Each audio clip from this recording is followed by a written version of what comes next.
It's amazing what 4 years will do to your memory, huh? Oh, what it won't do for your Needs to be memory. so much to remember.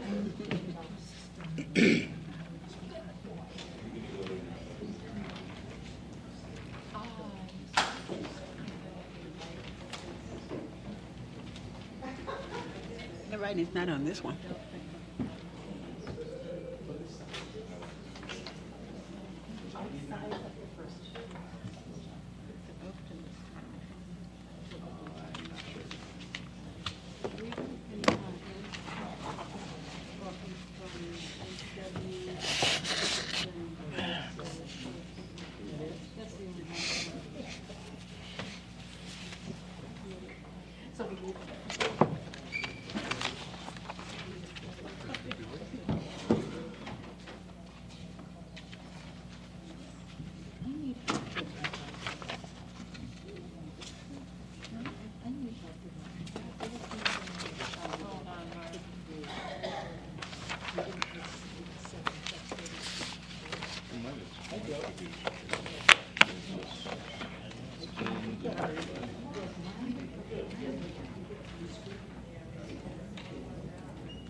Wow, nothing.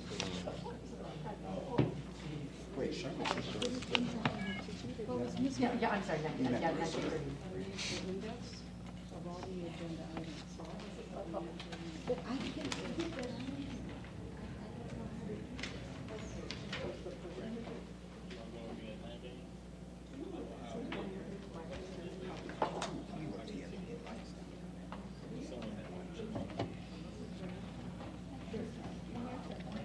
That's what I'm doing.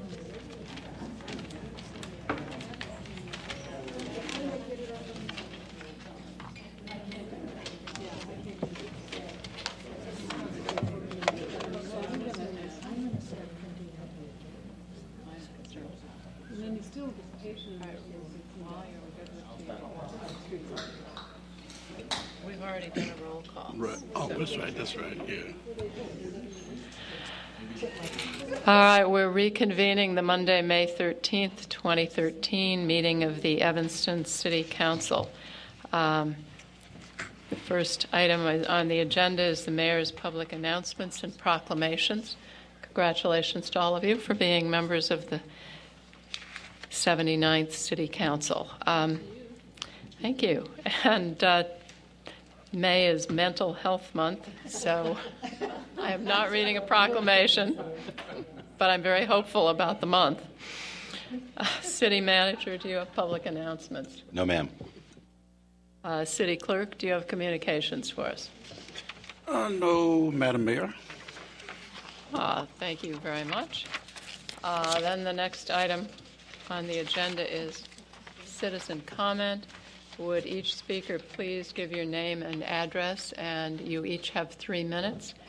I'm going to read the first 4 speakers: Alan Gratch, Takel Fonda, Marcia Bernstein, and Carl Bova.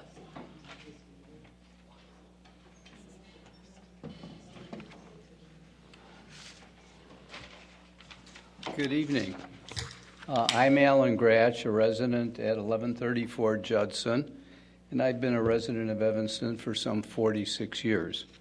I'd like to, on behalf of the North Shore Coalition for Peace, Justice, and the Environment, speak in support of your item 3 on your general agenda, which is calling for a moratorium on the use of drones in Evanston for a 2-year period until both the federal government and the state government can get to addressing the appropriate regulations that would relate to those drones. The idea of having a moratorium is, before you jump, take a look at what we're jumping into. The use of drones has become pervasive in war areas. It's now becoming more useful and more pervasive in the United States, and we yet don't know how it affects our rights of privacy, how it affects the use of certain weaponry, how it affects us as citizens. And I think as a matter of principle, it's appropriate for Evanston to stand up and say, okay, not that we're not going to address drones sometime in the future, but this is an issue that merits debate, and while the debate goes on, let's not jump ahead and get ahead of ourselves. Thank you. Thank you. I'm Dekel Fonda, and for 33 years I've been a resident of Evanston. I live at 1220 Darrow Avenue in Evanston, and I'm also with the Evanston North Shore Coalition for Peace, Justice, and the Environment. Beyond what Ellen has already shared, this has been an incredibly collaborative effort to bring forward this resolution. And I thank Alderwoman Grover for sponsoring it. I thank the Human Service Committee members last week who passed it on to full council. I'm grateful to Chief Rich Eddington, who we had many meetings with and who gave serious consideration to this resolution. And is in support of it. We've also met with Daniel Biss's office, who's very much in support of this resolution for Evanston, as well as Robin Gable's staff, and they are also supporting it. In fact, at this moment, she is in Springfield and waiting for for Daniel's bill to get out of the House Rules Committee, and is hopeful that it will by the end of May. Otherwise, we will not have a bill in the state. So it brings us back to this question that Alan just addressed, which is there are no federal regulations, there are no state regulations, and many states and cities are taking up similar resolutions as we are tonight. And Evanston, as you know, in 1980, signed on as a nuclear-free zone. And 12 years ago, we signed on as a city for peace at the beginning of the unending wars in the Middle East. So we have a precedent in this progressive city for thoughtful action. And this collaboration among all of us who have somewhat different interests and different perspectives on this collaboration has been exemplary, and it's the best of what I know of Evanston. So I hope that the City Council tonight will that you will all agree with all of us who've been working on this collaboratively that this is a good step for the next 2 years to step back and wait until we have regulations and from the federal government and the state. Thank you. Thank you.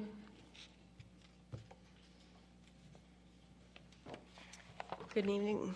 Marcia Bernstein, 1213 Maple Avenue in Evanston.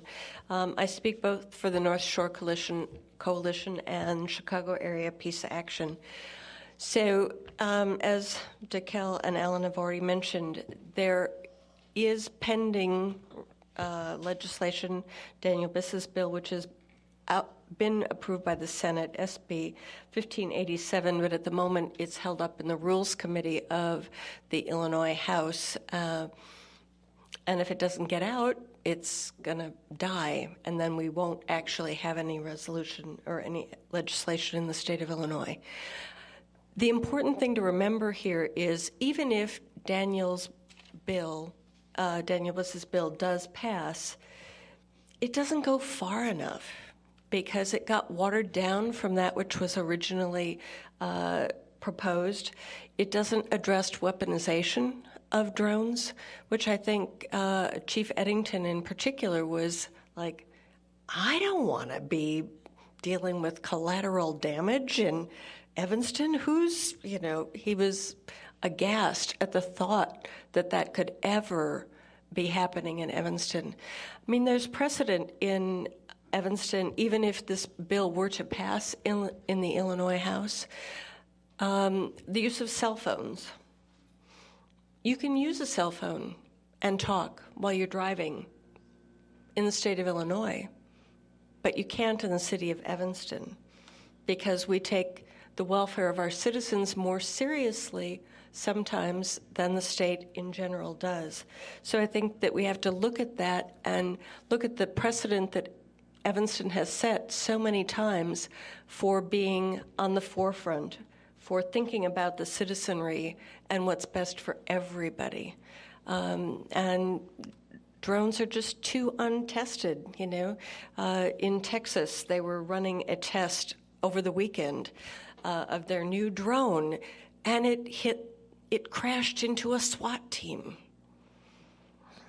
So they aren't exactly tested yet, especially for domestic use. So I'd like to hope that we can step back, as the chief suggested, take a couple years, see what shakes out, and then once there are adequate regulations in place, think about how they might best be used for search and rescue, for some of the things that the chief has talked about, but not be the first on the table to try them.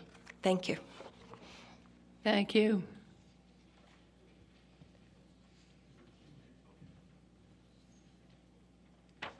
Carl Bova, 1322 Rosalie Street.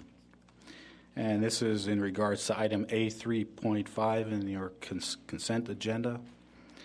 And it's for the parking lot improvement on Central Street at Stewart. While I agree 100% with the usefulness of this particular project, I have to have strong reservations about the bike rack elements of this project. In particular, a roof or canopy or shelter, whatever you want to call it, at $21,500 is a large expense that should not be incurred, and I would recommend the striking of that pay item from this particular contract. It does not. You can still approve it, but just instruct staff to delete that pay item. In addition, the bike racks that will be incorporated into this project number exactly 8. The engineer's estimate for those 8 bike racks was $300 each. The successful bidder has bid $1,000 each. So an item that should have cost somewhere in the vicinity of $2,500 or $3,000 is going to cost the city $10,000, or I should say $8,000, I'm sorry. So in effect, although the project does come under budget, the items of concern to me are well over budget. And they have very, very limited functional use as far as I'm concerned. So I have strong reservations about that. In addition, by comparison, I just completed a project that involved the reuse of about 70% of the materials from an existing parking lot and rebuilt 138 stalls for $400,000. This particular plan has only 56 stalls and is costing $419,000. So that's more than twice as much. So some kind of accountability for the sustainability aspect of this has to be recognized. Although I agree with it in principle, the application in this case I disagree with. Thank you. Thank you. Next is Junad Risky, Madeline Ducray, and then Junad Risky again on a non-agenda topic. I'm going to be very brief. I noticed in the bill responses, there's a bill here on page 47, RDG refund on a water payment. Custer makes final bill payment based on an estimate, which was high in $114. Remember, several council meetings ago, I talked to you about the whole issue with the transponders. The city staff was instructed to come up with a plan to tell the public what was going on, and we have not seen that plan. Here, this may or may not be an example of a transponder problem, but as I told you, city staff has not done what you asked them to do. That's my only comment on the agenda. Thank you.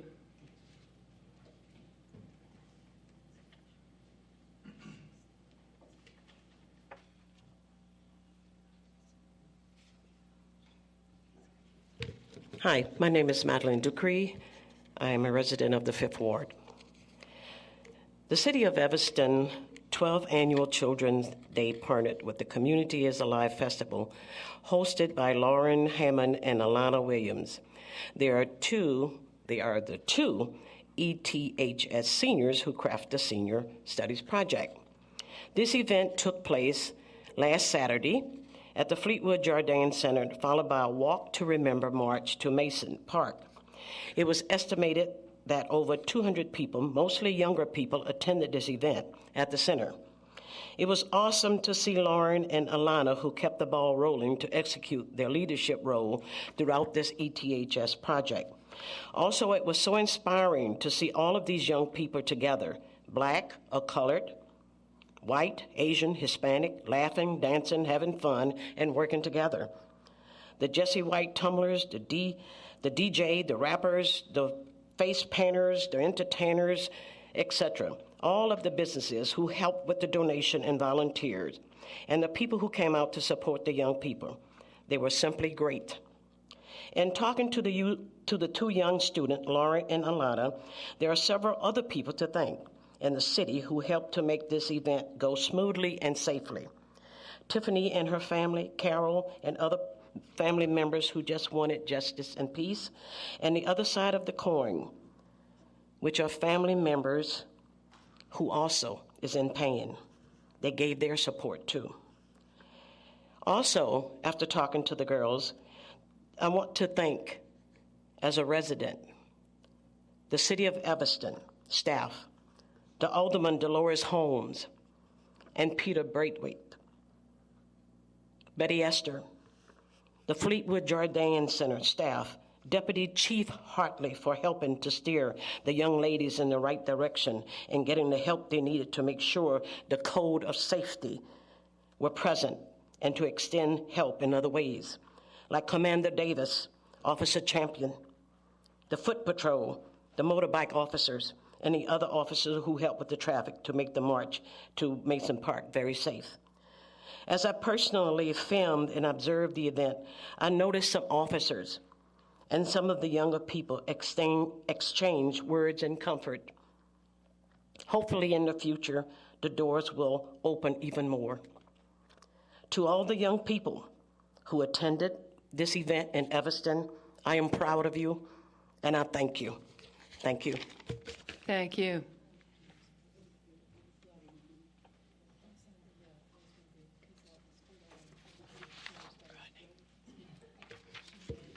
I want to discuss what I consider something that's gone around the community now. It was in the roundtable about the Harley Clark Mansion. I view this as a rather absurd economic development proposal. These illegal closed-door meetings beg the question, is the city economically bankrupt or morally bankrupt, or both? The city claims it can't maintain the mansion, so we use the excuse the tenants have only paid $1 in rent. Interestingly enough, it's been proposed that we charge the Piven Theater $1 in rent, which I think some of you have a problem with, at least you ask questions. So now we are claiming we're going to need to sell the lakefront park. 2.5 acres of land has been shown, has come up through the minutes that we saw in the roundtable. This is a complete disregard of public interest. I really find this troubling. No sane resident would suggest a better use for the Lighthouse Beach Park on Lake Michigan is to turn it into a hotel complex. Is that city this broke and headed to bankruptcy? If it is, it's time for the city budget to be gone through with a very close scrutiny to eliminate things. This entire mess does point beyond something fiscal. It points to moral issues. Let me outline a few of those issues. A bid process that appears screwed up and done in a questionable and ethical manner. Illegal closed-door meetings discussing items the public had every right to know about, and possible intentional destruction of audio records by staff. One of the city's values is integrity. Who are we kidding here? Is this really integrity? The city also claims the highest level of integrity. Unfortunately, the city's making excuses for some of these issues by saying we just didn't understand. We don't know what's going on. Unfortunately, that doesn't cut it. If you're professionals, that's not how you operate. I find it interesting, one council member has gone around and talked to neighbors about this meeting already, but the meeting hasn't ever been discussed with the public, so why are we doing that?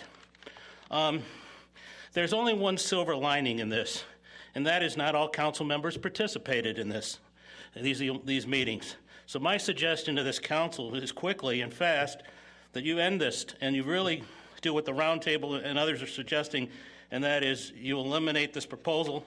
You either start over and go back to the original proposal, which was just the building, and that's it. Some council members seem overly concerned with our comments, that they're uncivil, and the public's comments. But I think this is rather hypocritical if you're going to engage in acts that are purely uncivil, like to sell a park. I think I'd like to ask our mayor tonight, who stated then not one blade of grass would be sold at Lighthouse Beach. To explain to me why we're talking about selling 2.5 acres of parkland in discussions. I'm not concerned. I'm perfectly happy to hear you speak tonight on that. I'd like to really understand your ethics and morals to this question. Thank you. Thank you. That concludes citizen comment. Alderman Rainey, could we have the consent agenda, please? Thank you, Madam Mayor. Consent agenda. The first item is approval of the minutes of the regular council meeting of April 22nd. Administration and Public Works Committee met this evening and request your approval of the payroll through April 21 in the amount of $2,864,245.95. The bills through May 14, $4,433,738.05, and our credit card activity for the period ending March 31, $123,085.43. We ask your approval to authorize the city manager to execute a contract for the 2013 route treatment of sewer mains and with municipal sales in the amount of $44,018.89. The committee requests your approval to authorize the manager to execute a contract for the purchase of pump control valves with Swanson Flow in the amount of $43,046. We also request you authorize the manager to execute a contract awarding the 2013 motor fuel tax street resurfacing contract to Chicagoland Paving in the amount of $1,059,900. That's for action. We recommend that the council authorize the city manager to execute a contract for the Davis Street water main and sewer replacement project with Boulder Contractors in the amount of $2,648,200. Funding, I'm going to explain, is from Washington National TIF in the amount of $1,025,000, Water Fund $170,000, and the Water Reclamation District Fund for sewer replacements $822,497.50. $630,702.50 is to be funded by the Water Fund through the bond sale in 2013. We also request that you authorize the manager to execute a contract for the Central Street and Stewart. Does anybody want this off the consent agenda? No. Central Street and Stewart Avenue parking lot rehab project with Chicagoland Paving in the amount of $419,900. Committee also approves and requests your approval of the purchase of one replacement vehicle, a Ford Expedition, for the police department, and a total amount of $35,018 from Gulf Mill Ford. We recommend that you authorize the manager to execute a contract for the base bid plus alternates 1, 3, and 7 for the 2013 Noise Cultural Arts Center chimney and roof repair project with G.A. Johnson & Sons in the amount of $1,073,660. $70,000 of this is from the Capital Improvement Fund account. $750,000 is from a State of Illinois DCEO grant, and $434,000 from Capital Improvement Project Amendment. The total budget allocation is $1,254,000. We ask your approval to authorize the manager to execute a contract for the base bid plus alternate 1 for the 2013 Sherman Plaza Garage facade repairs with Quality Restorations, Inc. Funding in the amount of $274,100. Funding is as follows: $200,000 from the 2013 parking fund account and $117,300 from the 2013 another parking fund account. Excuse me. We ask your approval also to authorize the manager to execute a contract for elevator, and this is off the consent agenda. A39 will be addressed by the committee chair. The committee recommends your approval of a post-debt issuance manual for use in the administration of the city's debt portfolio. This is recommended by the city's bond counselor, Chapman and Cutler, and the manual covers the procedures and actions the city needs to take each year to maintain the tax-exempt status of city debt. We ask your approval for Resolution 32R13, which declares a surplus of $1 million from the Howard Hartree Tax Increment Financing District at the end of fiscal 2012. For introduction tonight is Ordinance 42013, which authorizes the manager to publicly offer for sale various vehicles and equipment owned by the city through public auction through Mannheim Auction Services. The vehicles are all presently out of service. For action tonight is adoption of Ordinance 44013, decreasing the number of Class B1 liquor licenses now in force from 6 to 5 due to the closure of the Keg of Evanston at 810 Grove Street. We ask your approval for the adoption of Ordinance 45013, decreasing the number of Class AA licenses liquor licenses now in force from 1 to 0 due to the closure of Central Street Cafe, 2800 Central Street. For action tonight also is Ordinance 27013, Council authorizing the paving of the alley north of Madison Street, east of Sherman Avenue, through the special assessment process. The city's share will be $31,445.64. Planning and Development Committee met this evening and recommend your approval of a first-time application for a sidewalk cafe for JT's Bar and Grill, Type 1 restaurant at 1639 Orrington. We ask your approval also for a first-time application for sidewalk cafe at World of Beers, a Type 1 restaurant located at 1601 Sherman Avenue. Ordinance 49013 is for introduction tonight and grants major zoning relief to eliminate 8 required off-street parking spaces for a Type 1 restaurant for a total of 0 off-street parking spaces. This is for introduction. I'm going to move suspension of the rules so that this matter can be addressed by the committee chair, and therefore I move suspension of the rules for Ordinance 49013. Next is Ordinance 50013 is for introduction and would regulate vacation rentals as a subset of B&B establishments. Any vacation rental could operate only pursuant to a special use permit issued by the City Council after recommendations from the ZBA. This is for introduction, but it will also be addressed by the committee chair as it's being returned to the committee. The Plan Commission and City staff recommend approval. This is for introduction of proposed ordinance 46013, amending the zoning ordinance to allow yard waste transfer facilities as special uses in the I-3 General Industrial District. This is at the request of Alderman Burris and everybody else. P6, the committee requests the authorization City Council to negotiate with Park Investment Properties, LLC, regarding a parking lease for 1890 Maple as provided by Resolution 31R13. This is for action. The committee chair may want to elaborate on this a bit. Next item is for action. Could you take it off the consent? P7? Yeah. Yes, P7 P7 is removed from the consent agenda and will be addressed by the committee chair.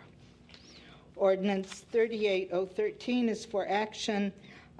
This is amending the zoning ordinance to increase the allowed production limit for microdistilleries from 5,000 gallons to 35,000 gallons per year. The amendment would bring the zoning ordinance into agreement with the city's liquor license classification, which was amended to allow 35,000 gallons yearly limit by Ordinance 17013, adopted on February 11, 2013. Under Human Services Committee, the committee met last Monday night, and the supervisor recommends approval of the township bills, payroll, and medical expenses for the month of April 2013 in the amount of $110,631.39. The committee requests your approval of the Evanston Wilmette Golf Course Association's request for a 3-year extension to park cars on holes 1, 2, 11, and 12 of the golf course during Northwestern University's home football games. The committee has recommended this and recommends approval of the 3-year extension also. Resolution 27R13. Would you take that off consent, please? The drone technology issue is off the consent agenda and will be addressed by the committee chair. The Ordinance 8013 amends Title II, Chapter 3 of the City Code to reflect changes in the Commission on Aging. Committee recommends approval of that. The Rules Committee met also last Monday night, and at the request of the mayor, the Rules Committee referred Resolution 29R13 to the City Council for approval, and that supports immigration reform. The Economic Development Committee recommends Resolution 25R13, by which we're requesting that you authorize the city manager to negotiate a TIF construction grant agreement with the Music Institute of Chicago for improvements to property located at 1702 Sherman Avenue. The grant agreement would provide a refundable grant up to $165,000. Funding is provided by the Washington National Tax Increment Financing District's Other Improvements account. The mayor has recommended the following appointments, and we request your approval. The MWEBE Committee, Stephen Boyd; Preservation Commission, Diane Williams; Public Art Committee, Jason Brown; Utilities Commission, Eric Rosenberg. With that, Madam Mayor, I move the consent agenda. Second. Thank you. It's been moved and seconded to pass the consent agenda. Seeing no lights turned on for further discussion, City Clerk, would you call the roll? Alderman Rainey. Aye. Alderman Burris. Aye. Alderman Fisk. Aye. Alderman Braithwaite. Aye. Alderman Nguyen. Aye. Alderman Wilson. Aye. Alderman Holmes. Aye. Alderman Tindem. Aye. Alderman Grover. Aye. Thank you. Good. 9-0. 9-0, the consent agenda is passed. Alderman Grover, could we have administration and public works, please? Yes, Madam Mayor, item A3.9, which is a contract with citywide elevator inspection services, was pulled from our agenda tonight and will come back to the committee with additional information. Thank you. Alderman Fisk, Planning and Development. Thank you, Madam Mayor.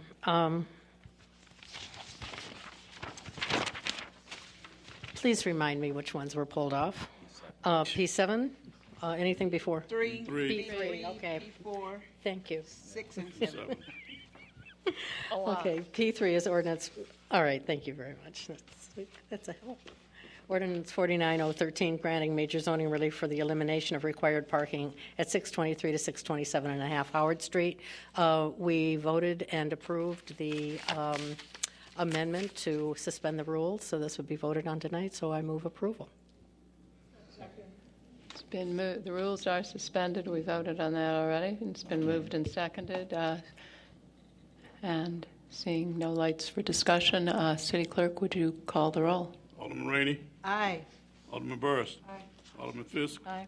Alderman Braithwaite. Aye. Alderman Nguyen. Aye. Alderman Wilson. Aye. Alderman Holmes. Aye. Alderman Tindem. Aye. Alderman Grover. Aye. Thanks. You're welcome. 9-0. 9-0, the motion passes.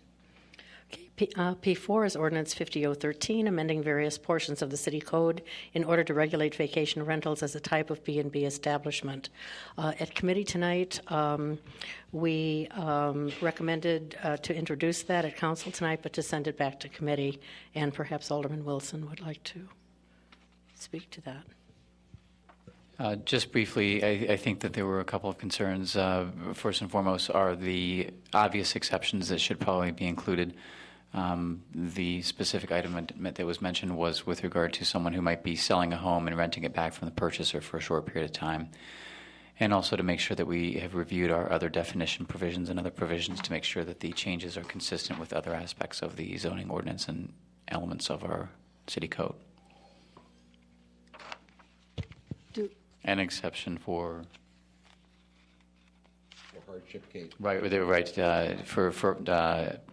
we'll call it a catch-all exception option for hardship cases that will be devised and included in the proposed ordinance. Do we need to vote on sending that back to committee? Yes. Okay. Yes or no? I move it be returned. We don't need to vote on it. No. Okay. You got the power. You've got the power, all right. Then we're moving on to P7, Ordinance 47013, amending the zoning ordinance to allow commercial indoor recreation as a special use in the I-2 district. The committee recommends approval. Is there a second? Second. Been moved and seconded. Alderman Wilson. Thank you. I think that this came from the expectation that there were going to be a couple or several proposals for recreation uses in industrial areas. There was prior conversation at the committee about whether to retain the term commercial or not in the definition. It's a little bit challenging in the absence of the actual applications from the proposed users to know exactly how the ordinance should be modified. So I don't have a problem passing this amendment or this change because it will provide for certain uses.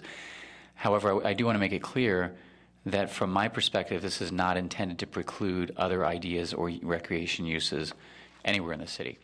So I want to encourage any applicants to work with the city to obtain necessary approvals for any other uses that might not happen to strictly comply with this change. So this wasn't intended, in my mind, wasn't intended to preclude anyone. And specifically, I've heard discussions and comments and ideas from people which indicate that there might be nonprofits that are interested in renting space. We're always concerned about losing taxable property, but if you're a nonprofit and you're renting and the property taxes are being paid, then personally I don't see a problem with that. But there's been a lot of conversation since we made the original changes, and I just want to make it clear from my perspective that this is not to preclude those uses, and this allows for certain uses, but anybody who has an idea or proposal, bring it to the city, and the staff will work with us to, if it's appropriate, come up with the appropriate changes and approvals. Thank you. Alderman Tandem. Thank you. I agree with Alderman Wilson's comments in total. I'm just wondering, there's some confusion that I have about the definition of commercial, and I think we were given a definition at P&D that might differ from the one in the packet. But I guess, do we need a legal opinion whether this would preclude certain not-for-profits from renting from a property owner who is paying taxes? No, I don't think that's. I don't think so. We're good? I guess. Grant?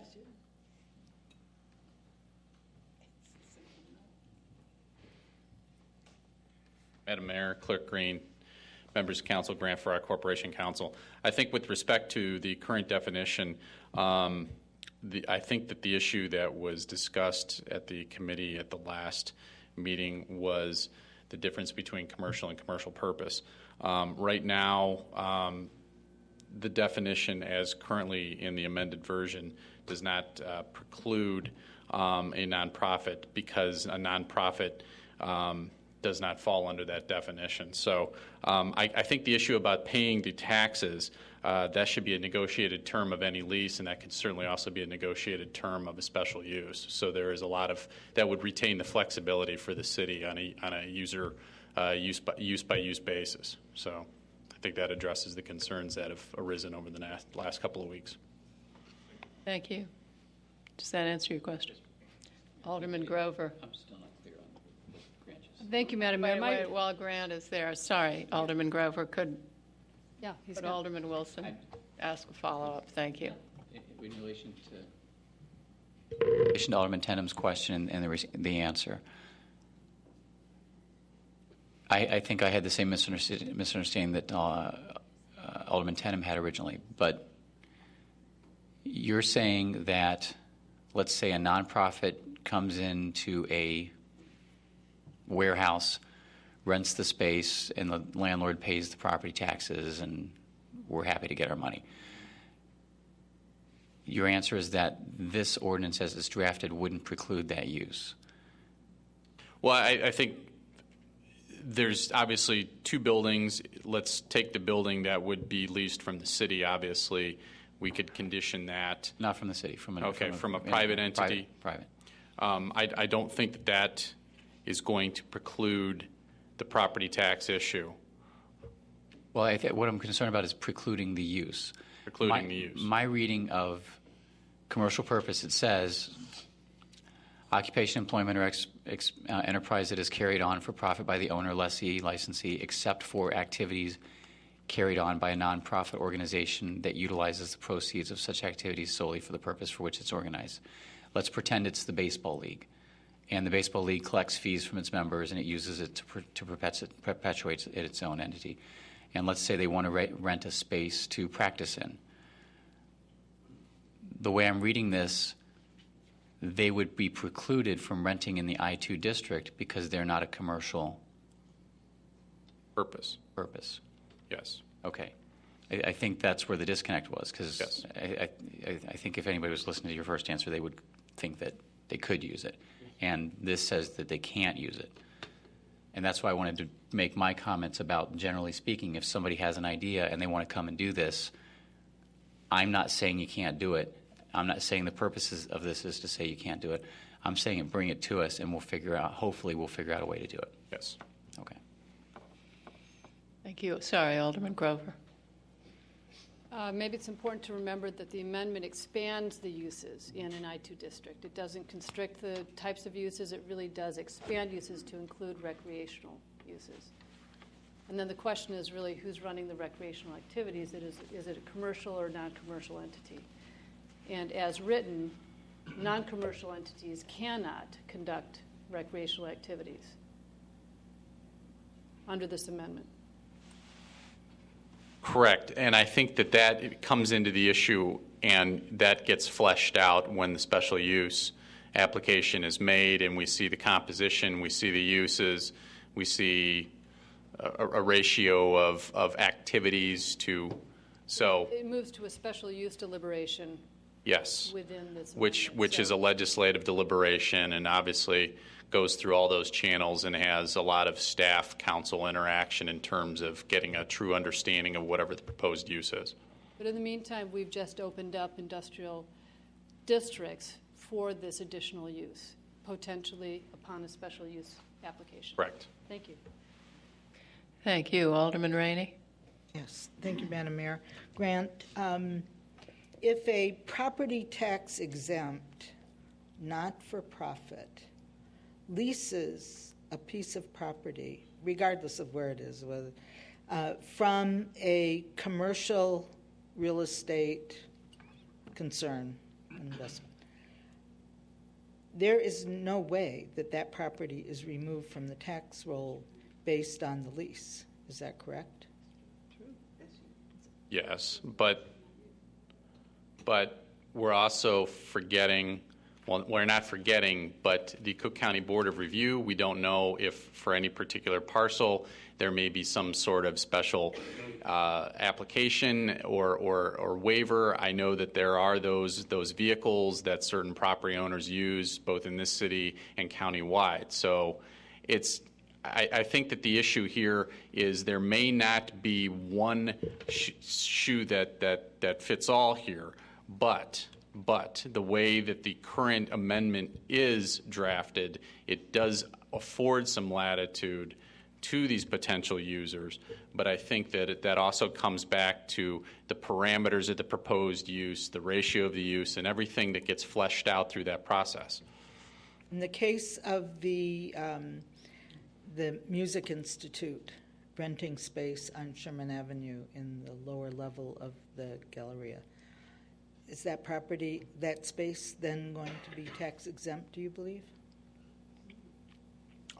Well, I would have to.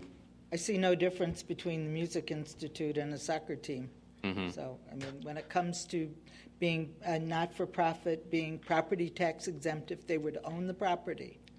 Well, there were a number of considerations built into the Music Institute, which are on my computer over there. So, as I sit here right now, could I answer that question fully in depth? Okay. I'd have to. All right. But I would like to make a referral to the legal department. I would like you to determine the storefront churches on Howard Street, are those properties paying taxes? Or have they applied for an exemption based on the tax exempt status of churches in general? Very well. They don't own the properties, by the way, so they're all only the tenant ones of my interest in. Because I would have a serious problem after the long, hard fought battle that we just had in an industrial district, legislating for tax exempt properties in those districts, adding to it. What we have is what we have, but adding to that is a problem for me. Thank you. Alderman Braithwaite. Thank you, Madam Mayor. Grant, quick question for you. I have an organization that, pending if this ordinance is passed this evening, will apply tomorrow for the special use. Can you kind of give me a projection or what the timeline will be for them to move it to a point of us voting on council? Will that change with this ordinance, or will it be roughly the same timeline? Well, the special use process, I believe and I'm kind of putting on the community and economic development hat here. Typically, from application to zoning board of appeals, that also depends on the docketing for ZBA. But usually those take anywhere from 4 to 6 weeks to get onto a docket. But ZBA, their scheduling can be dependent on a number of factors. So that's the first sort of port that you go to. After ZBA, it then proceeds to council. Sometimes certain special uses have more than one hearing at ZBA, so there may be more than one ZBA hearing that thus precludes it getting to a P&D and council agenda. So we could be looking at a process that could be anywhere from 2 months and then telescope out. It all depends on the process at that point. Thank you. Alderman Tendem. Thank you. My question is along the lines of Alderman Braithwaite. I just want to make sure that the council is the deciding body on any of this, anything that would be proposed for here. special uses. Yes, it's a legislative determination by the council under the city code. And if the ZBA goes by the book, then they would actually deny it because it's not. If it was a not-for-profit that was not qualified as a commercial use, they would deny that in sending it to council. I know it's Alderman Tendem, members of the council, we don't have an application before us, and I think we're certainly committed that once an application is submitted that we will give it every consideration and make sure that the ZBA and the City Council have all the facts before it. But I think to comment further, we've had discussions in general terms with the Baseball Softball Association about the property on Dempster. We'll see an application and we will move it along expeditiously. Thank you. Alderman Holmes. Well, I thought I understood this, but now I'm totally confused. And I need to understand. If the property owner, it's already on the tax roll with the commercial or whatever, and a not-for-profit is going to just lease it from that property owner, the property is still under the property owner. So how would they be able to have it tax exempt? I just don't get that. How? I mean, that just doesn't make. Well, I just want to know how it happens because, and my reasoning for asking this question is that I know that the Board of Review, when they come out and look at different properties, they will come into your building, and if you have uses in your building that they think should be paying taxes, you can do that. I know that from my old job, because at Family Focus there were people that had to pay taxes because they were not considered tax exempt. So I understand that piece, but I don't understand the ownership. The ownership is what usually governs the the tax exempt for the property. So I'm confused then when you're telling me you're going to lease something and then have it removed from the tax roll. So I want to understand that. Please. Alderman Rainey, go ahead. What I asked was, I don't know the answer to that question. I was asking Mr. Farrar, could he please check to see if a tax-paying property was completely occupied or partially occupied by a property tax exempt, not just a not-for-profit, but a property tax exempt user. Is there a way for that property owner to apply for some kind of tax relief based on the use of his property? I'm hoping the answer is absolutely not, that it's owned by a for-profit operation and people need to pay taxes. The reverse, when a not-for-profit tax-exempt owner owns a property, then there are sometimes leasehold taxes, which 90% of the time are not paid. They aren't. Because what is the sanction for not paying your taxes? Somebody can come in and buy your taxes. Who is going to buy Suite 100 in 1800 Sherman because nobody's paying the taxes there? Nobody. We had a case years ago, just to bring up the research park again, where the Northwestern had the Burl. And in there was Kraft Foods, if you remember, who owed tens, I don't know how many thousands of dollars of leasehold taxes. My understanding is it was never paid. It was a for-profit operation. Those taxes, was my understanding. Maybe they somehow or another settled up. So that's a little different. But I'm concerned about properties being in industrial districts who, are paying big taxes, even empty, as we saw over in the I-2 district. But we can find out. I mean, there must be exceptions.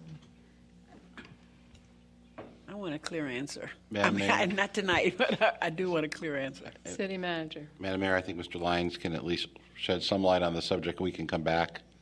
Actually, I feel that Alderman Holmes, I'm in substantial agreement with the entire council discussion so far on the topic, and with Alderman Rainey's last definition or proviso of what would happen if the whole building was not for profit, but the owner was a profitable entity, if you will. So it was leased to a not-for-profit, because it's my understanding that both use and level of use impacts the amount of taxes paid.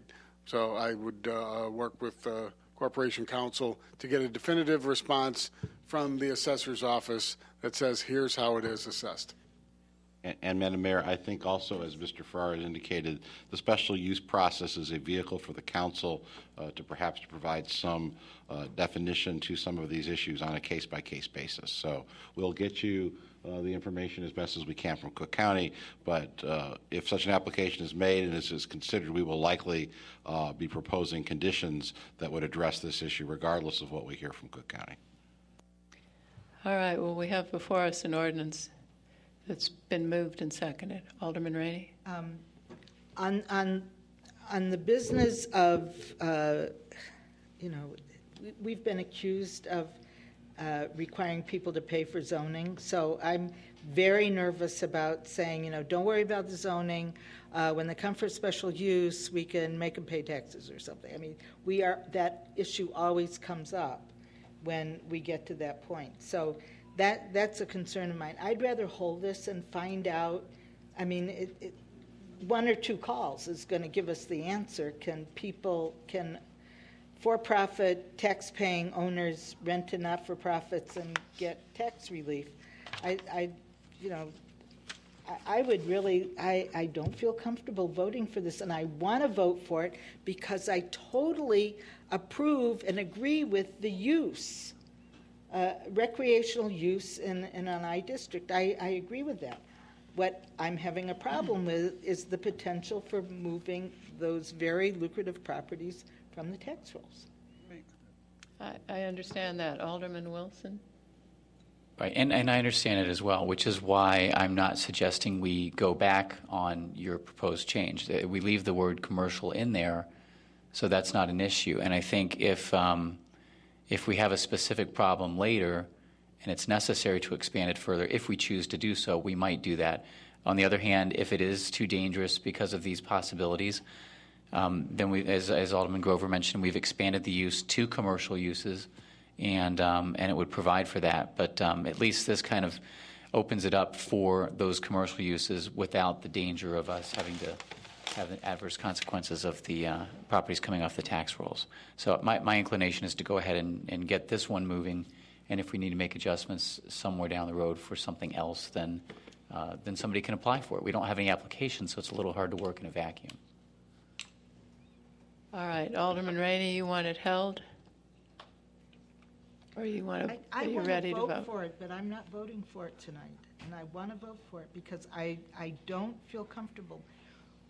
When's our next interim council meeting? Yeah, next week. Is it next week? Yeah, I think so. Can we get this on that agenda? And I mean, all we have to do is make a couple of calls. And if the answer to the question is, oh, it's a case-by-case basis, then that's the answer, you know. Alderman Braithwaite? Thank you, Madam Mayor. I guess I wanted to share with the council. So we do have an organization that's waiting on the outcome of this ordinance to file their application. That's why I specifically asked our corporate counsel on a timeline in terms of when we would see this. So we wouldn't actually vote on this for up to another 4 to 6 weeks. And I would ask Alderman Rainey if that's enough time for us to come back, or council or legal to come back with an answer to your question. Are you okay with that? So I too would like to vote on it this evening. All right, well, if two want to hold, we hold. So that will be held. Wait, who else hold it? Who seconded the hold? Ann wanted to hold. Okay, Ann, are you, Alderman Rainey, are you seconding Alderman Braithwaite's? He does not want to. Oh, you don't want to? He definitely doesn't. All right, sorry. Alderman Rainey, you're the only one, or Alderman Holmes, did you? Well, I want an answer. And I can't vote on it until I understand it. I'm sorry, and I don't understand it. So I would want to hold it. So until, that's, and that's okay. why I think 1 week. Certainly right, that so we have won't hurt. To time certain, I would like to hold it till Monday. Till next Monday. Until next Monday. I mean, what's a week? I mean, nothing's going to happen this week. Okay. And these are not complex questions. It's just that there's a right answer and a wrong answer, and we don't happen to know it. And if the answer is it's a case by case, you know, that's what it is. All right, so the item is held. Next week. That can, all right, and next is Human Services. What about P6? Oh, where's P7. P7? That was P7. Oh, okay. Oh, okay. That conclude your report? Yes, we did. Oh, No. I thought it was off. No. It wasn't off. It was not? Okay. Moving right along, Alderman Braithwaite, Human Services.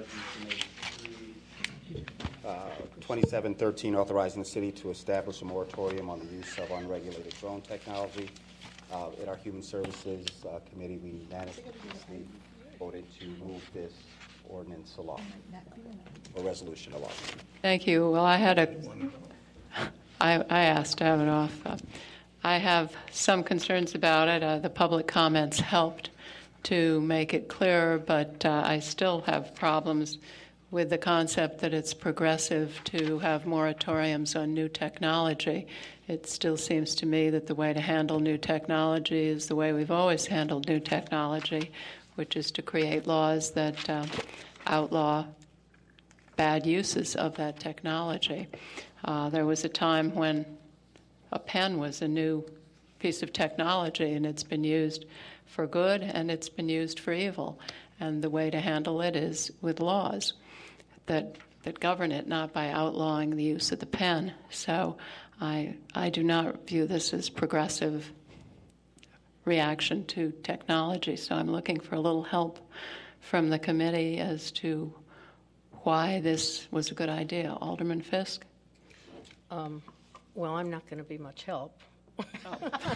Sorry, your light was on next. On that, but I'll tell you that I had an interesting conversation with a Northwestern professor the other day who announced to me that he was actually working on automation and how is this going to affect the research that he was doing.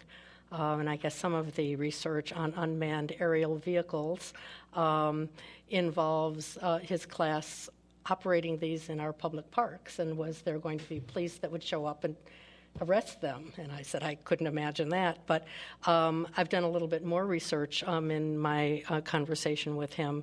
I believe I did ask the city manager to send out to the rest of you in the past several days an recent article from the New York Times that talked about drone technology in mapping the migratory routes of birds. There's another an imaging system that produces 3D models of monuments using UAVs. So I think there's a lot of technology here that's not reflected in this resolution that makes me feel uncomfortable about it.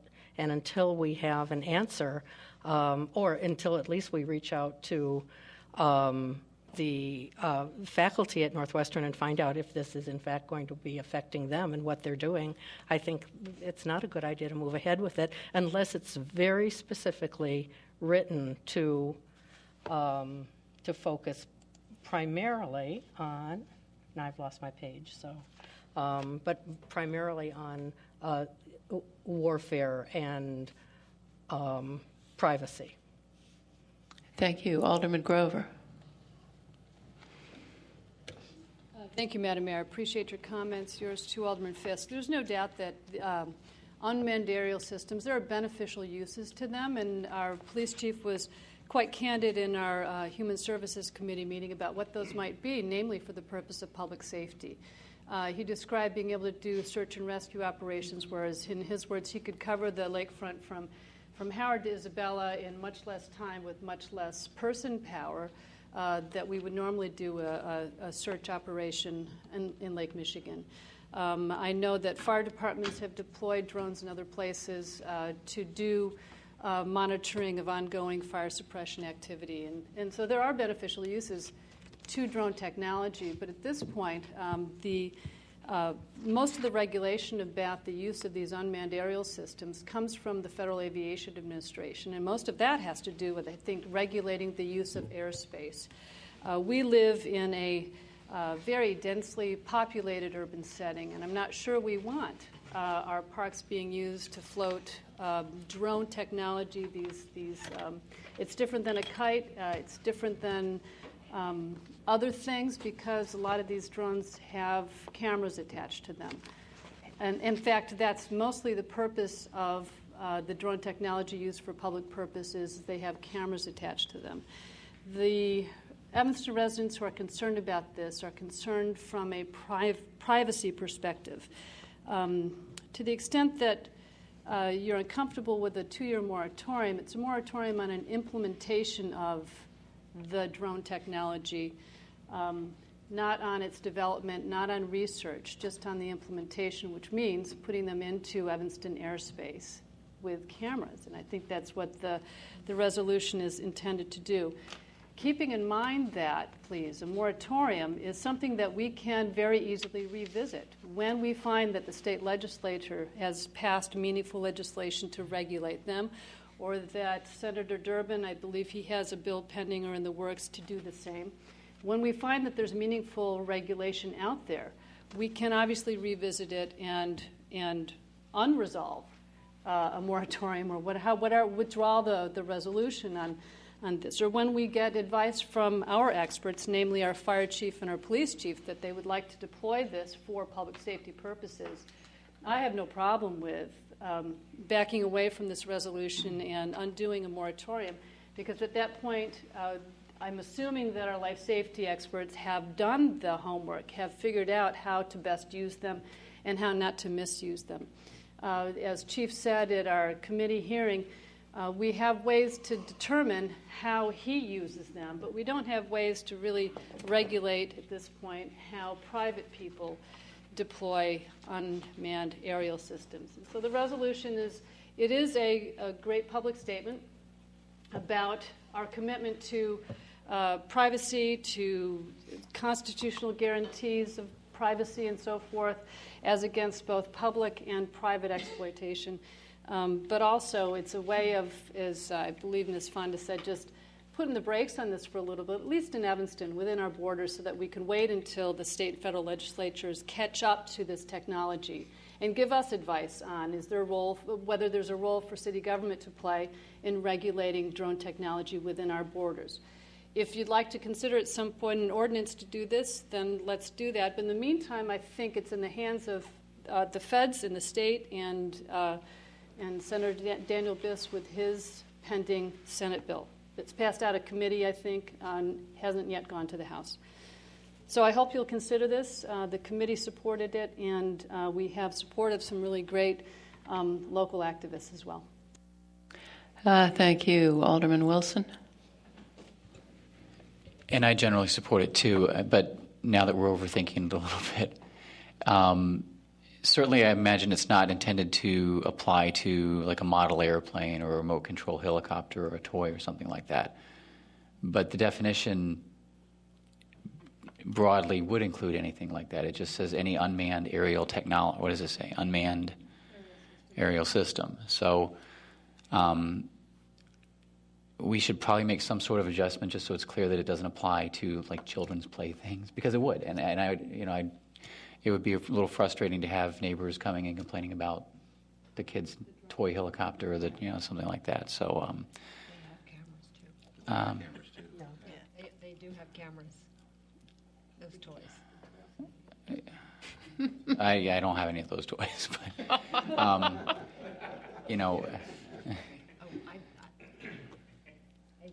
I fired them off with my kids. They have cameras. Yeah. Okay, or like those toy rockets that kids do with Boy Scouts or whatever. So we don't intend to include that, but it does include that by definition. Maybe there's a way to distinguish with the floor amendment now that this does not apply to toys. Mm-hmm. Unless we can come up with a better definition tonight.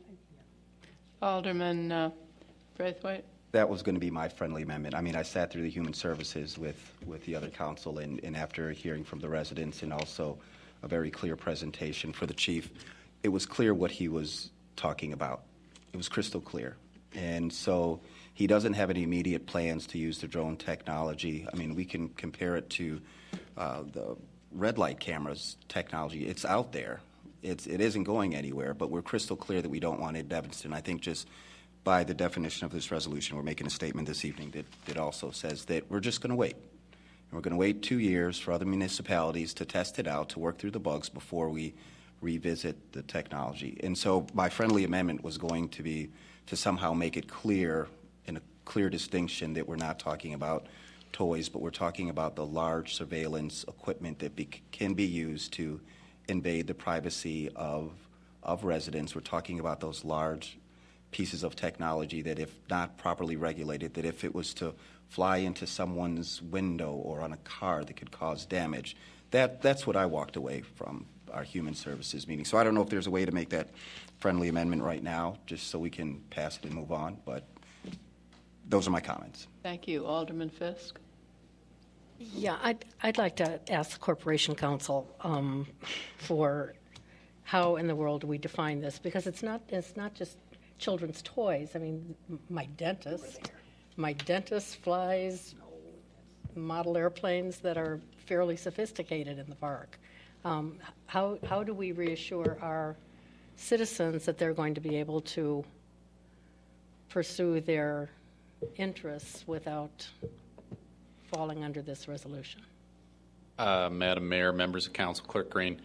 As I stand here tonight, I think that what I would want to do for purposes of clarity and thoroughness is to look at some of perhaps the floor debates with Senator Biss's bill and get some illumination on some of the discussion, because I'm thinking that some of this would have been going on in the General Assembly to further flesh out the definition issue, the use issue.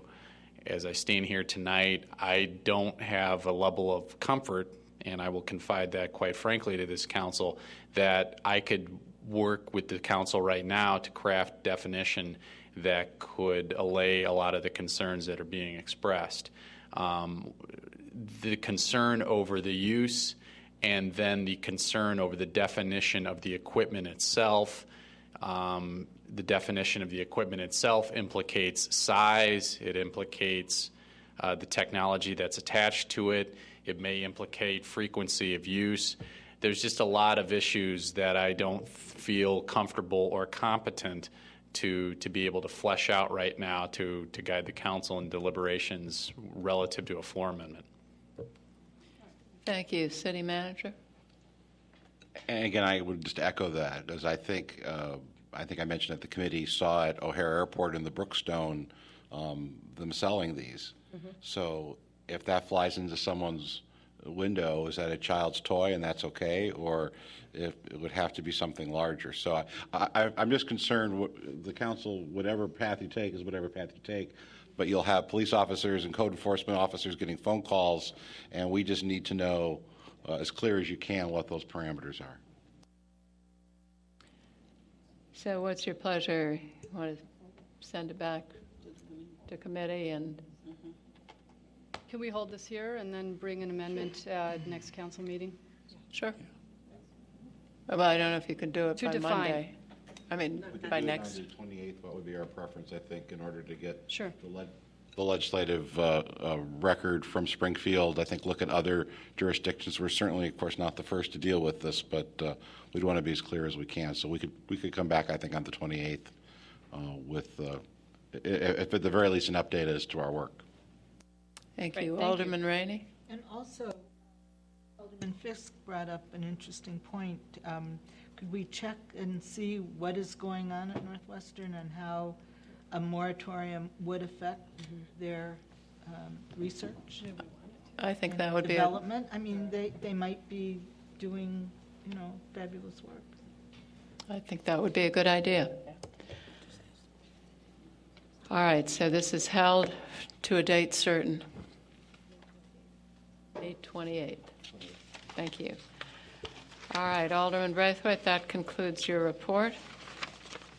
And we are at call of the wards. Alderman Rainey?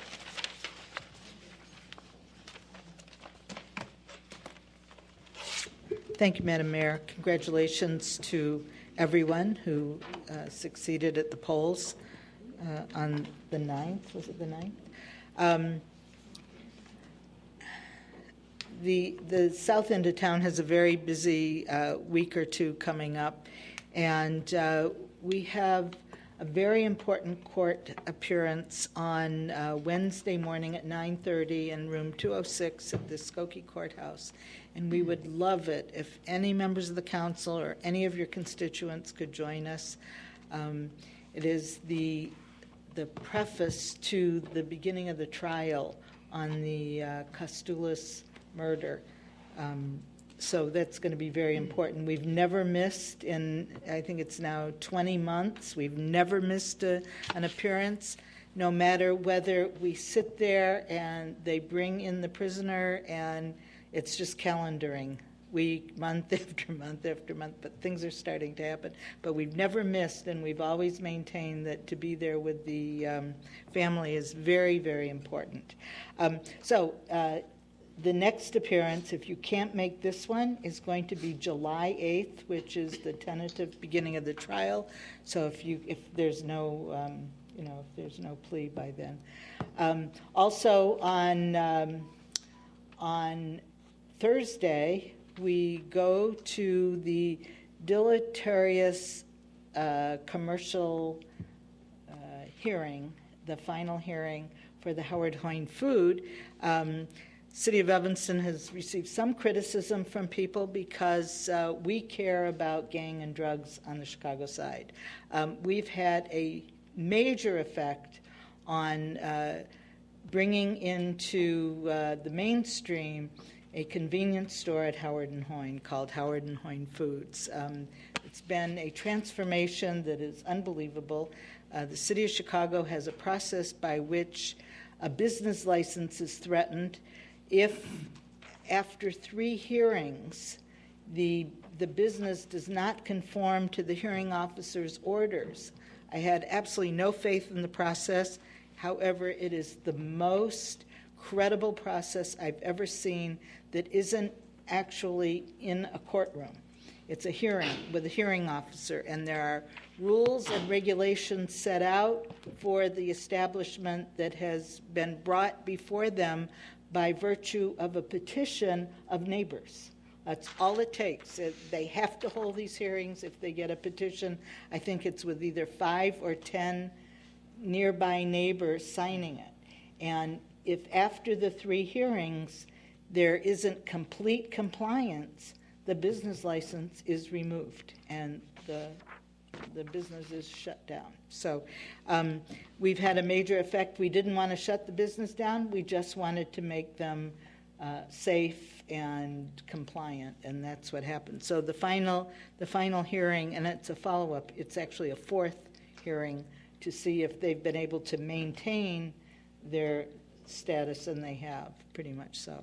So that's what we'll be doing this week. So. Thank you. Also, I'm going to be interviewed by the reporters tomorrow night at ECTV, so that should be interesting.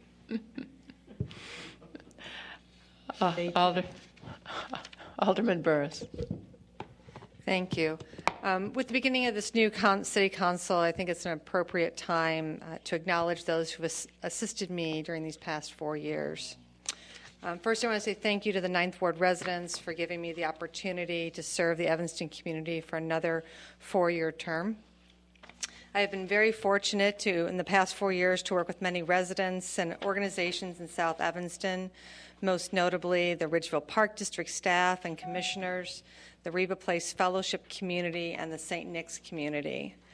I also want to say thank you to Mary Press for being a terrific newsletter writer and editor. I get many compliments from residents about your newsletter, or our newsletter. Thank you to former 9th Ward Aldermen Don Bora, Dave Ream, and Anjana Hansen for your continued guidance and advice. I am most grateful for the support and encouragement from all of you. I also want to express my appreciation for the city staff. Their commitment to innovation, service excellence, and caring for our residents is admirable. A big thank you especially to Wally Bobkowitz and Marty Lyons and Joe McCrae and Grant Farrar and the city department directors who stay here with us for very long hours and take our calls whenever we call them. And to my colleagues on the city council, your dedication and to your constituents and passion to strive for a better Evanston makes me proud to serve with you. I may not always agree, but I know that we're all coming from the same place to do better. And finally, to my family and friends, particularly my wonderful husband, Dave, who you all know, my son, Christian, and my brother, Bo, and my very close friends, Tim, Rich, Rob, and Cheryl, for their continued encouragement and support of me in my public service. I couldn't do it without them. Thank you. Alderman Fisk. Oops. Thank you, Madam Mayor. I was hoping that we'd have a chance to speak while the folks were still here earlier this evening. They're watching on TV. And since they're gone, Carl's there. So hi, Carl. And doesn't live in the First Ward, but we'll adopt you for this evening. Anyway, I wanted to express my appreciation for all the support that I got during the election, especially to Team Judy, who was just the most amazing group of First Ward residents in the world. You all know who you are. I love you, and we had an interesting time, and maybe we'll write a book. I think that our campaign is almost worth one. I want to just thank all the voters in the First Ward, too. Reached out to all of you, got an amazing response, and that really confirms, I think, the fact that Alderman Holmes mentioned that, the council, I believe, what you're saying is that we're moving in the right direction. We're working very, very hard for you, especially in the First Ward where we have so many different neighborhoods that we're trying to serve. And I just had a wonderful time. Those of you who were running unopposed didn't enjoy a campaign, but there's nothing like it. So it's really nice to be here. So I'm happy to do it. The other thing is what I told people is that I really like my job. I like doing this. It's sort of a continuation of what I did before I was on the council. When I used to watch reruns of city council meetings, which everyone thought was sort of sick, but I did it. But I'm really happy to be here, and so thank you all. Now, to get back to business, I want to make a reference. I would like to find out about who pays hotel tax and whether B&Bs ought to pay hotel taxes and vacation rentals ought to pay hotel taxes. And I would like that information from the city manager, and that should go to Human Services, either Human Services or P&D. I'm not sure which one. Or A&PW. It can go to everybody. I mean, Do you have a preference? Well, wherever you think is appropriate, that's what I would say. Then we have a ward meeting coming up on Tuesday, June 4th at the Public Library, so that's from 7 to 9 p.m. And as always, all First Ward residents are invited to attend. We'll be sending out cards this time with an agenda on them, so that you should be receiving your cards in the mail within the next week. The other thing is I want to remind all of the Kendall neighbors that we are going to be meeting with the new developers tomorrow night. And they would like to introduce themselves to the Kendall neighbors, and I have promised them to do that. And so we'll see how this project goes. So again, thank you all, and congratulations to all my colleagues. Thank you. Alderman Braithwaite. Thank you, Madam Mayor. Alderman Burris, I wish if I could just borrow your statement and reword it a little bit to thank all the people that I've had an opportunity to work with these past 4 years, so feel free to pass it on. I will not be so brave to name names because I'll probably leave someone. So to the city staff and also really my family who I'll play this back, I do want to say thank you because it is a very time-consuming and huge responsibility that I take very seriously. And so to my colleagues who I'm looking forward to working with for the next 4 years, I just want to say thank you.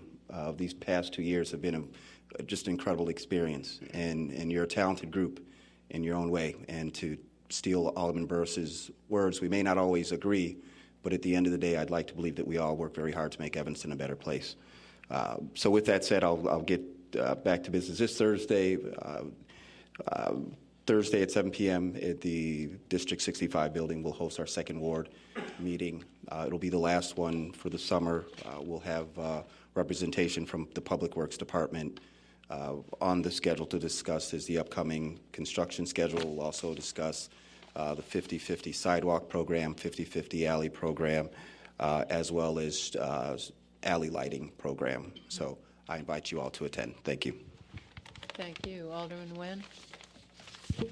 Thank you, Madam Mayor. I also would like to thank the residents of the 3rd Ward for supporting me throughout the last 4 years and for supporting all of the projects that we've had in the 3rd Ward. There's a lot happening on Chicago Avenue, remarkably, and for all of their hard work in participating in the life of the city and their city government. I want to thank our city staff and all of my colleagues because that's where we really get a lot of the good things done here. I do want to call out, just bring special attention to Third Ward resident Madeline Climo, who called me on the phone about a week ago. And we had this interesting conversation. At first, I didn't know quite what she was referring to. I've known Madeline since I was elected alderman. She's called regularly with suggestions, with neighborhood issues and things like that. And she said, Melissa, I've got a question for you. There's a problem with the Lincoln School parking lot. There's some reinforcing rods that are sticking out of the concrete, and we're doing that anniversary cleanup. And I said, Madeline, slow down. I know the parking lot you're talking about. I'll get that addressed. Tell me about your anniversary cleanup. And she said, well, you talked about volunteering at the town hall meeting. So my daughter and I have made this pledge that during the 150th anniversary, once a week, we're going to go out and clean up, just walk around and pick up the trash across the street, which is the block that contains Lincoln School. And she and her daughter, who's her adult daughter, have been doing this every week. And I said, Madeline, that's wonderful. And she said, well, you said we should all take up this year and volunteer.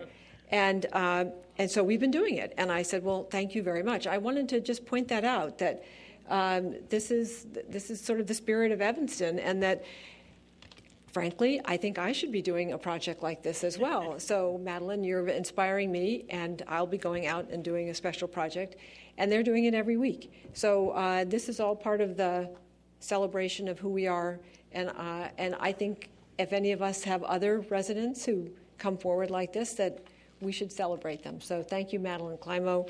I'm very happy to be your alderman. Thank you. Alderman Wilson. Thank you, and thanks to the Fourth Ward for giving me the opportunity to serve for another 4 years. It's been a terrific 4 years, and congratulations to my colleagues who I'm excited to be working with again. I think we've gotten a lot done, and I think I'm really looking forward to getting a lot more done over these next few years. Thanks to my family who make it possible for me to do this, because without them, it would not be an option. And we'll be having a Fourth Ward meeting on May 22nd at 7 o'clock p.m., 7 till 8:30 at the YMCA on Grove. And thank you. Thank you. Alderman Holmes. Thank you, Madam Mayor. I, too, would love to borrow your notes, Colleen, to try to remember all the people. But I would love to first off, just remind people that, when you're running for office and you have all these committees and these wonderful volunteers who step up to help you, you never think about them getting ill or anything. But this year, it was a really hard year for me because both of my campaign people got ill. One actually ended up passing away. So I had I call them a ragtag team. Because we pulled people together almost at the last minute. But I really would like to thank, by name, Janet Alexander Davis, who has been with me from the very, very beginning. And I'd love to thank Sandra McZeer, who stepped in when Val Summers passed away to take that position. And the other people out there, they know who they are, who made this campaign easy for me by doing the hard work. And I'd also like to thank you, Mayor Tisdall, and the rest of you all, because you are the reason why I ran again, because I really did enjoy working with this group. It's been a really good council, and I think we've done some good work, and I look forward to continuing that in these next 4 years. I also wanted to just add to what Mrs. DeCree said tonight about Lauren and Alana, because the Evanston Live event on Saturday at Fleetwood was absolutely fabulous. I wished everyone could have seen those young people and how they pulled it all together. I was really very, very proud of them, very proud of the families that showed up, and the kind of partnership and collaboration that happened that was really very just representative of our whole community. I was very, very proud to be a part of that. And for regular business, I'd just like to invite you all, sincerely invite you to the Fifth Ward meeting this Thursday night, because we need to discuss the issue of gun violence in our community, and we need everyone. This is just not, it's happening a lot in the 5th Ward, but it's just not the 5th Ward. And what happens in one ward will eventually affect us all. So 7 o'clock at Fleetwood, if you have some time, come over and hear from the folk in terms of what we intend to do. We don't want to just talk about it. We want to come away with a plan. The mayor's going to join us, and city staff, as well as area ministers and residents. So please come out. Thank you. Alderman Tendam. Thank you, Madam Mayor. I, too, would like to reiterate what Alderman Burris has said. Fine work there. I'd like to thank the voters of the 6th Ward for coming out to support me, and it was a very sweet victory for me. I'd like to also congratulate everyone who put their name on the ballot, especially the 5 other 6th Ward residents who actually petitioned and got their name out there, as well as all the candidates around the city. It's not an easy thing to do. It's a very brave thing to do, to put yourself out there and work hard to earn a position. I'd like to also thank my committee members, of course, but especially their families. As Alderman Fisk mentioned, I think that it takes a lot from the family when one person is involved, as a campaign might be, and that's really does become a sacrifice on the part of the spouses and children. And of course, the city staff and this wonderful council for the past 4 years has really helped me to grow, to understand, and to make this an experience that I wanted to try for 4 more years. And I believe it'll be a good 4 more years. Thank you. Thank you. Alderman Grover. Thank you, Madam Mayor. First, some quick bad news. Picture yourself at Mustard's last stand. Big bear of a man behind the counter. Keith Woods died last weekend. So we're sorry to see Keith go. And quite an institution in that institution, that's for sure. My turn to thank a number of people. First, my family, specifically my husband, Bill Blanchard, because his support allows me the luxury of being able to serve this community. And frankly, on a lot of days, it really feels like a luxury to let me do this work that I love so much. And my children, 2 of whom are here tonight, but I think over their objection. My sisters-in-law and brothers-in-law who were here with 2 nieces. So glad to see them. My darling nieces, I have to say Vivian and Margaret. My good friend, Gretchen Livingston, who was just sworn in as president of our District 202 school board, whom I've known for more than 30 years. I was glad to have Gretchen here as well. And my intern, Wilson Shirley, we've just extended our contract for another year at least. Thank you, the residents, not just of the 7th Ward, obviously, for the last 4 years, but all the residents of the city of Evanston that allows us to do this work. I am so impressed over the last 4 years with the professionalism and the good thinking that comes from our city staff. And it really was wonderful to see the room filled with our department heads and our deputy chiefs. And we are all a team, and it felt like that tonight. And I'm grateful for their support in the work that we do. To my colleagues, I'm so glad to be able to serve another 4 years with you. You are so much part of my learning curve, and I've learned something from each one of you over the last 4 years. It's going to be an interesting and, I hope, enjoyable next 4 years.